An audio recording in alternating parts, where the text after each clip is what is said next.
Pemirsa, bagi Anda yang baru saja bergabung, berikut berita pilihan hari ini.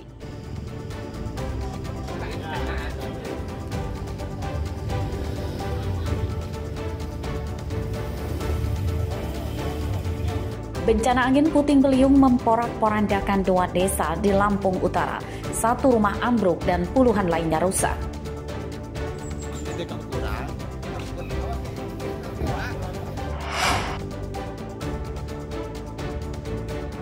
Gegara cipratan air hujan, seorang pengunjung tempat wisata Puncak Sumberjaya, Lampung Barat tewas ditikam orang tidak dikenal.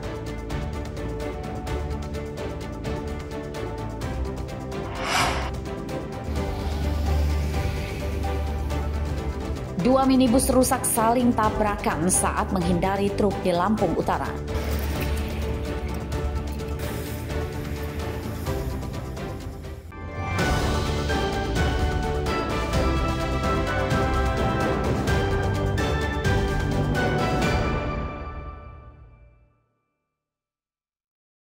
Dan durasi yang diperlukan untuk satu sesi pembakaran adalah kurang lebih 40.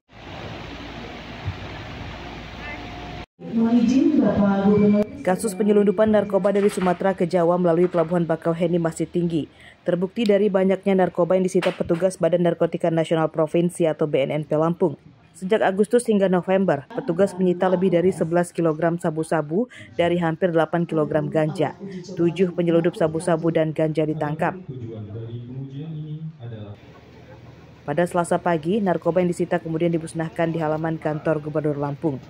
Sabu-sabu dan ganja dimusnahkan dengan cara dibakar di sebuah mesin khusus yang memiliki suhu panas hingga 1000 derajat Celcius. Untuk meminimalisir penyelundupan narkoba dari Sumatera ke Jawa, petugas BNNP Lampung menyatakan akan meningkatkan pengawasan di Pelabuhan Bakauheni. Upayanya tentunya kita melakukan pencegahan dan juga penindakan terhadap peredarannya tersebut, kemudian terhadap korbannya yang sudah candu itu harus diobati dengan melakukan rehabilitasi. Jadi dengan demikian, dengan adanya pencegahan, masyarakat menjadi tahu sehingga tidak lagi mencoba-coba untuk narkoba. Dan yang peredaran tersebut harus kita jaga.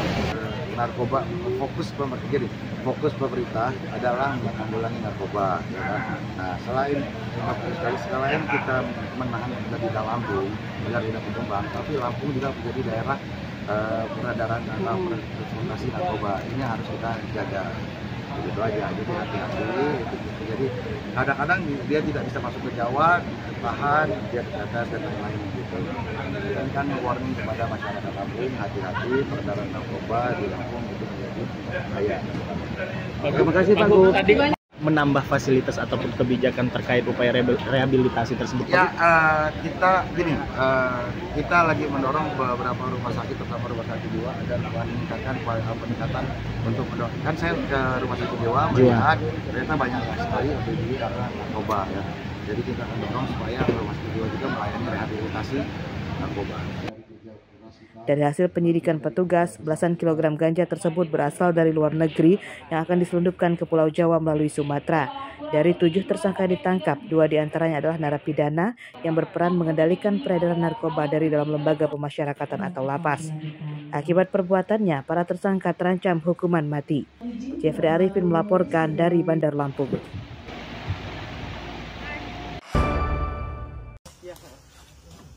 Persiapan.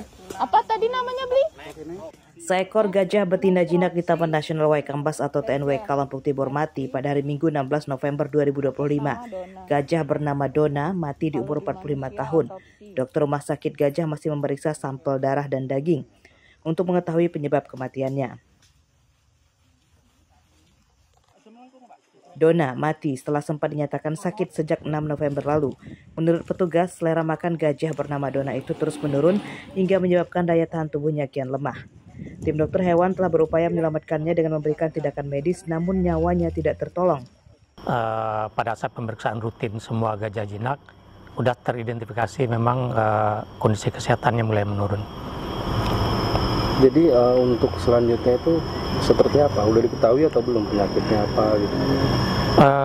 Kemarin matinya itu sekitar jam 13 siang dan habis itu kita tangani bersama dokter ya, dokter hewan. Kemudian juga sudah dilakukan pemeriksaan bersama Polsek Bungur, bersama Ibu Kapolsek, dan setelah itu dilakukan nekropsi.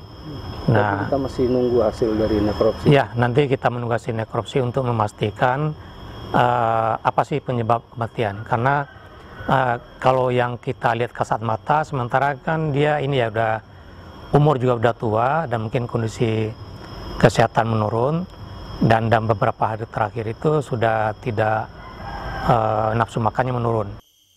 Sejak 2023 hingga 2025, terdapat 5 gajah yang mati, 4 diantaranya gajah jinak dan 1 gajah liar.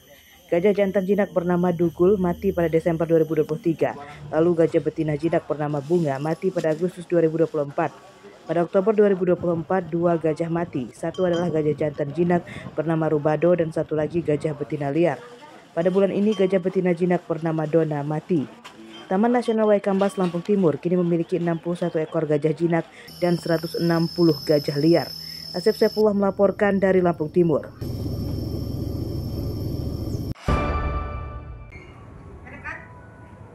Wah, kacau. Kawanan monyet liar masuk permukiman di Kelurahan Pahoman, Kecamatan Enggal, Bandar Lampung. Para monyet itu naik ke atap rumah, tiang listrik, pohon mangga, dan pohon jambu di pekarangan rumah untuk mencari makanan. Warga tidak berani mendekat atau mengusirnya karena khawatir diserang.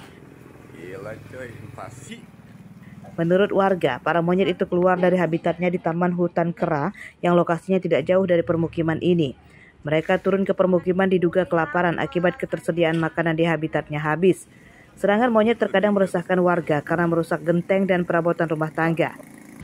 Ya, saya kira wajar ya kalau monyet-monyet itu kemudian ke rumah-rumah penduduk karena mereka mencium bau makanan istilahnya, atau ya sekedar mencari, spekulasi lah mungkin bahasa mereka. Di belakang rumah saya juga ada pohon pisang, ada pohon mangga gitu kan. Dia sering sampai sini memang. Ini kan lumayan jauh, kalau dari sana ada sekitar 400 meter lah ya dari lokasi itu. Kalau sejauh ini saya nggak merasa keberatan, nggak mengganggu. Dan mereka biasanya yang datang itu satu induk dengan beberapa anak. Kejadian turunnya kera dari hutan yang dilindungi di wilayah TBU itu memang sering terjadi karena mungkin makanan yang ada tersedia di daerah situ sudah agak menipis ataupun belum buah lagi, makanya mereka turunlah ke perkampungan atau pemukiman yang ada di wilayah Kecamatan Enggal atau tepatnya di Kelurahan Pahoman. Tapi kera tersebut tidak merusak apapun di wilayah itu, hanya dia mengambil buah-buahan di pohon yang ada sekitar situ aja. Kemarin 2 kali laporan, alhamdulillah sudah kita antisipasi. Saya bekerja sama dengan Camat TBU, Lurah, beserta pamong yang ada dan pihak damkar, kami mengantisipasi untuk supaya kera itu tidak meluas kemana-mana. Saat turun ke permukiman, ada juga beberapa warga yang memberinya makanan. Oleh warga, kawanan monyet yang berhabitat di Taman Hutan Kera itu sengaja dibiarkan berkembang biak. Sejauh ini belum ada informasi warga yang terluka akibat diserang monyet liar itu. Jeffrey Arifin dan Arsadi Saputra melaporkan dari Bandar Lampung.